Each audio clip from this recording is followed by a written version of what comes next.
Assalamualaikum warahmatullahi wabarakatuh. Perkenalkan, nama saya Suprati dengan NIM 2023143683. Di sini saya akan menjelaskan tentang Islam dalam menghadapi tantangan modernisasi. Modernisasi adalah proses perubahan dari masyarakat tradisional menuju masyarakat modern yang melibatkan transformasi dalam berbagai aspek kehidupan, termasuk sosial, budaya, ekonomi, politik, dan teknologi. Dalam konteks ini, Islam sebagai agama yang komprehensif juga dihadapkan pada tantangan-tantangan yang membutuhkan respon yang bijaksana dan adiktif. Islam dalam menghadapi tantangan modernisasi. Masyarakat harus memilih mana yang dianggap manfaat dan mana yang dianggap mudarat. Jadi tetap saja ada yang manfaat dan ada yang mudarat. Contohnya ada dari budaya barat yang kita lihat sekarang. Oleh karena itu, maka umat Islam harus cerdas mengambil sikap di tengah modernisasi yang tidak bisa dilawan. Masyarakat Islam harus menjadi modern, tetapi harus tetap berada di dalam koridor ajaran Islam yang selalu mengagumkan terhadap penetapan norma-norma yang selalu berguna bagi umat. Selanjutnya, memahami konsep Islam tentang iptek, ekonomi, politik, sosial budaya, dan pendidikan. Jika suatu bangsa itu menguasai iptek, maka bangsa tersebut dikategorikan sebagai bangsa yang maju. Sebaliknya, jika tidak, bangsa itu tertinggal dalam penguasaan iptek, maka bangsa itu dipandang sebagai bangsa yang belum maju, atau bisa disebut bangsa tertinggal atau disebut bangsa yang berkembang. 1. Bidang seni. Seni merupakan ekspresi kesucian hati. Seni itu indah dan keindahan adalah sifat Tuhan. Dalam dunia modern, seni dapat menjadi pisau bermata dua.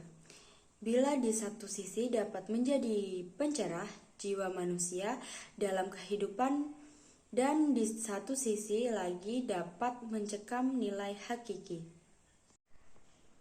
Yang kedua, dalam bidang ekonomi.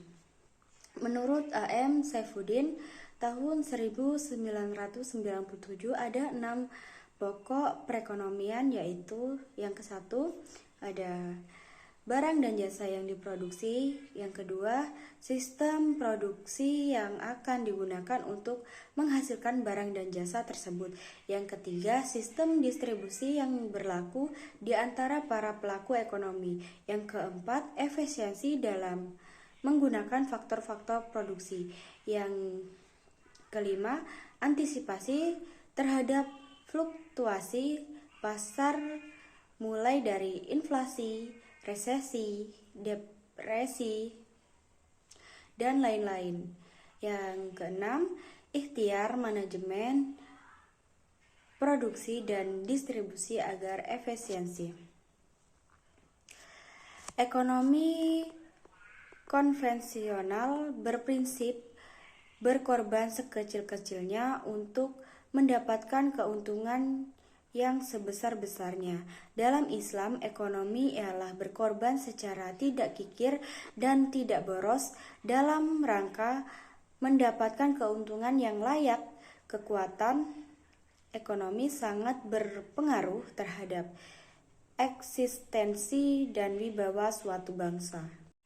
Yang ketiga, di bidang politik. Politik dalam Islam disebut siyasah, merupakan bagian integral tak terpisahkan dari fikih Islam. Salah satu objek kajian fikih Islam adalah siyasah atau disebut fikih politik. Fikih politik secara global membahas masalah-masalah, yaitu yang pertama, siyasah dusturiyah, hukum tata negara. Yang kedua, siyasah dauliyah, hukum politik yang mengatur hubungan internasional. Yang ketiga, siyasah maliyah, hukum politik yang mengatur keuangan negara. Yang keempat, yaitu bidang pendidikan.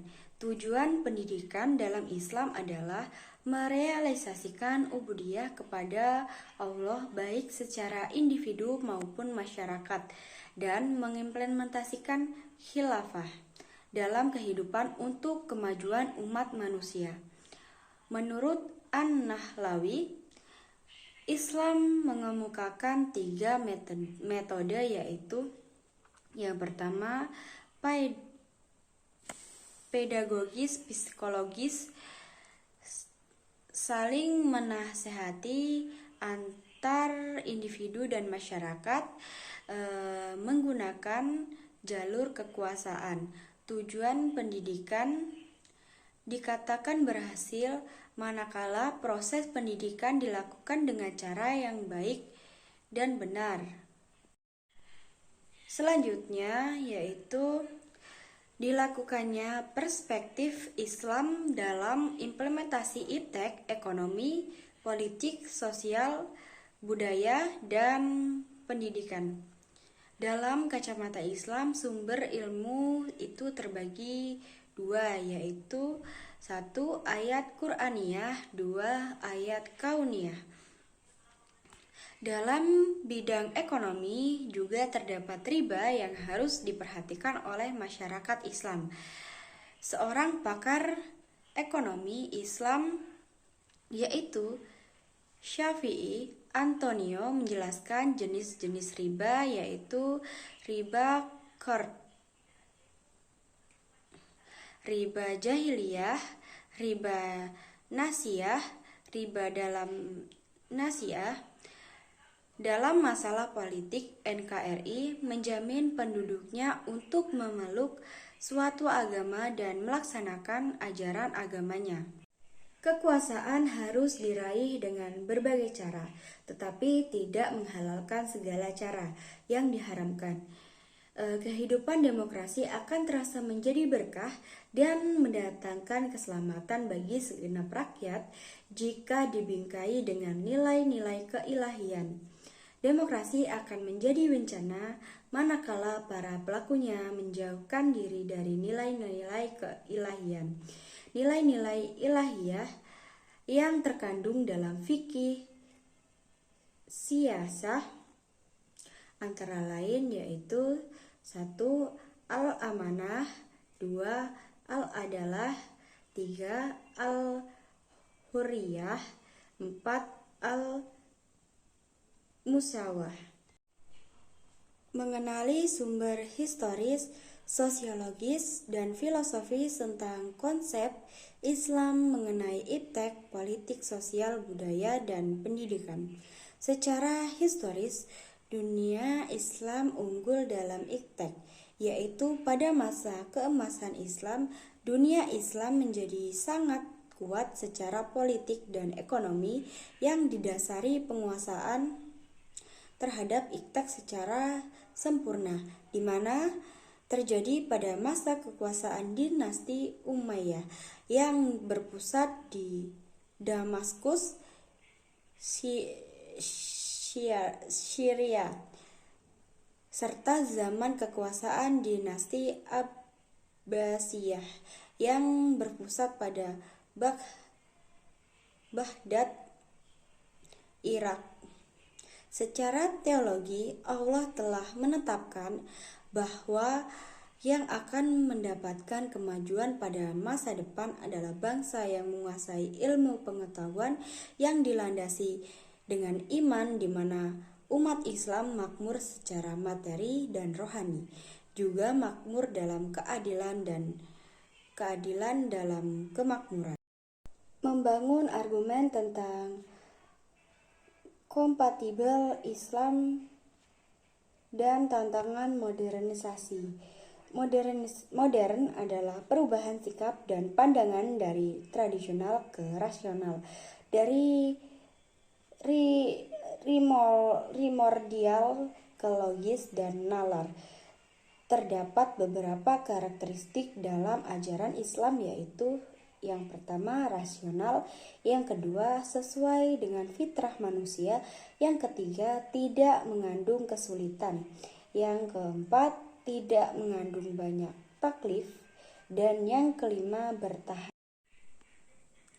Esensi dan urgensi kontekstualisasi pemahaman Islam dalam menghadapi tantangan modernisasi. Modernisasi telah mengubah pola pikir, pola pergaulan, pola kehidupan secara masif. Dalam proses modernisasi ini sering kali kaum buruh menjadi lemah ketika berhadapan dengan kaum pemodal. Industrialisasi pembuka lapangan kerja bagi masyarakat yang memiliki kualifikasi pendidikan yang memadai. Tetapi jika menyingkirkan sebagian masyarakat yang minus pendidikan, perilaku keagamaan masyarakat yang semula menganggap bahwa silaturahmi penting dan harus bertatap muka, bersua, bertemu dan berhadapan secara fisik, berubah menjadi silaturahmi cukup hanya melalui mendengar suara lewat telepon, SMS, Facebook, WhatsApp, IG. Esensi dan urgensi kontekstualisasi pemahaman Islam dalam menghadapi tantangan modernisasi. Islam dipahami secara rasional, tidak sekedar dogma. Menurut Kunto Wijoyo, ada 5 program interpretasi untuk memerankan kembali misi rasional dan empiris Islam dan yang bisa dilaksanakan saat di dalam rangka menghadapi modernisasi. Yang pertama, perlunya dikembangkan penafsiran sosial struktural. Yang kedua, mengubah cara pikir subjektif ke cara pikir objektif. Yang ketiga, mengubah Islam yang normatif menjadi teoritis. Yang keempat, mengubah pemahaman yang historis menjadi historis. Cukup sekian yang dapat saya sampaikan. Bila ada kata-kata yang salah, saya mohon maaf. Kepada Allah saya mohon ampun. Saya akhiri. Wassalamualaikum warahmatullahi wabarakatuh.